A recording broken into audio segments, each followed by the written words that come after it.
Hi guys! Magluluto po tayo ng sinigang na corned beef. Yes, sinigang na corned beef. Lagyan ko na po ng mantika. Inuna ko po yung bawang at saka sinunod yung sibuyas. Yan, hinalo-halo ko na yun. Tapos sinunod ko na itong corned beef.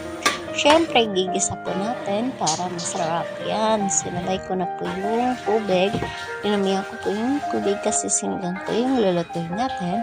Then, nilagyan ko po konting asin at tinakpan ko na dyan. Then, ayan, inantay ko kumulo at nilagay ko po yung kamatis. Siyempre, sinigang nga diba? Tsaka nilagay ko na yung original na sinigang mix para pampaasim at pampakilig. Ahi! Ano ba yun? Tsaka yan, nilagay ko na po yung Knorr cube na pork para magmalasang curry. Ay, beef pala. Sorry, Knorr cube na beef yan. Tsaka sinakay ko na yung gulay. Kangkong. Yan.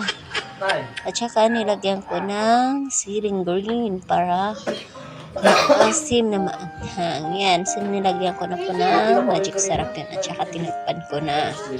Then, nung kumulo, yan. Chinek ko muna. Yan, luto na yan. It's yummy. Ang sarap yun, guys. Ang bango-bango. Kainin na. Tama na po.